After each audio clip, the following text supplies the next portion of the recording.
भोपाल से सौम्या जी जैन जिज्ञासा रखती हैं, पूज्य गुरुदेव के श्री चरणों में त्रैवार नमोस्तु। हे गुरुवर, हाल ही में एक खबर आई है कि एक रोबोट को भगवान की तरह पूजने वाला एक युवक जापान में चर्चा का विषय बन गया है। उसका मानना है कि मशीन कभी भी गलत नहीं होती, इसीलिए मेरा ईश्वर एआई ही है। हे गुरुवर, कृपया बताएं कि जब आस्था मशीनों की ओर मुड़ने लगे तो क्या यह आत्मा और चेतन की अवहेलना नहीं है? क्या यह आधुनिक अंधविश्वास है या तकनीक का अतिरेक? और कैसे आज की पीढ़ी को यह समझाया जाए कि आस्था का आधार संवेदनशीलता है, संवेदना नहीं? नमस्ते। कंप्यूटर, आर्टिफिशियल इंटेलिजेंस ही उनका भगवान होते चला जा रहा है ना। गूगल बाबा ही आपका नॉलेज बैंक होते चले जा रहा है। जितने भी आर्टिफिशियल इंटेलिजेंस वाले टूल हैं वे ही आपकी डिक्शनरी होते जा रहे हैं, सब कुछ होते चले जा रहे हैं। आपको ये लगने लगा है जितना ज्ञान इस प्लेटफॉर्म में मिलता है उतना ज्ञान तो दुनिया में कभी नहीं मिलता।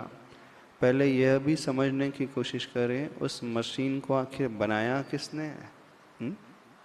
उस मशीनरी को बनाने वाला तो ह्यूमन बीइंग ही है।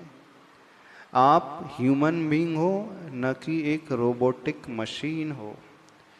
वहाँ पर जैसा प्रोग्राम फीड किया जाता है उसी के अनुसार वो मशीनरी चलती है, लेकिन आप और मशीन में ज़मीन आसमान का अंतर है।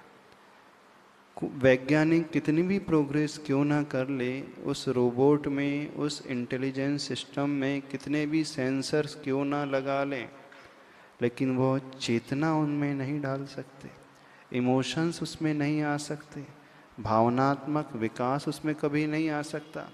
हाँ, आप इमोशनल, आप सेंसर अवश्य डाल सकते हो।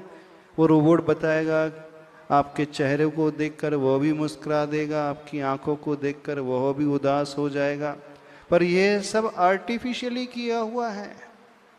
वो कितना भी कर ले, वो आर्टिफिशियल इंटेलिजेंस के माध्यम से बौद्धिक क्षमता तो विकसित कर सकता है, लेकिन इमोशनल डेवलपमेंट, स्पिरिचुअल डेवलपमेंट की जहाँ बात आती है, एक दूसरे के प्रति संवेदना की बात जहाँ आती है, करुणा की जहाँ बात आती है, वो वात्सल्य और प्रेम की बात जहाँ आती है, वो किसी मशीन से आपको नहीं मिल सकता है।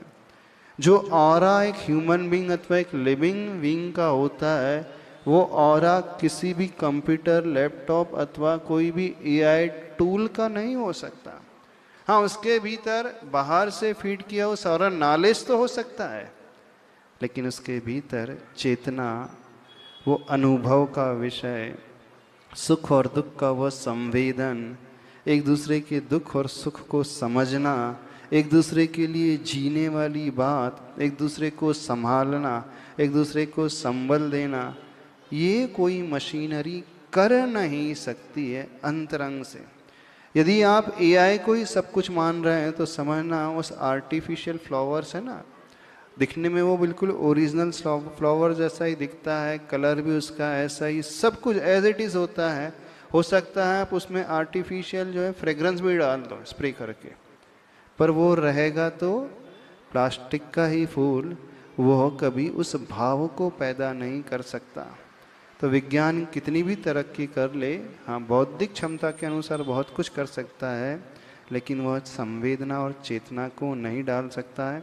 तो आज के पढ़े लिखे वर्ग से कहना है, वो एआई टूल आपके लिए हेल्पफुल हो सकता है, नो डाउट, उसे एक्सेप्ट करते हैं।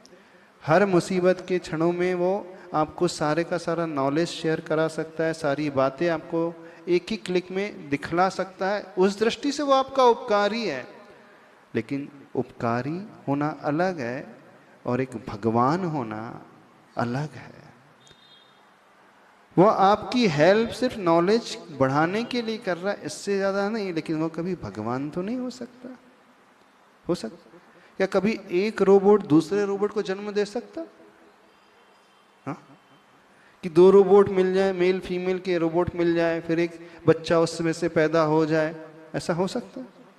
ऐसा तो कभी नहीं हो सकता।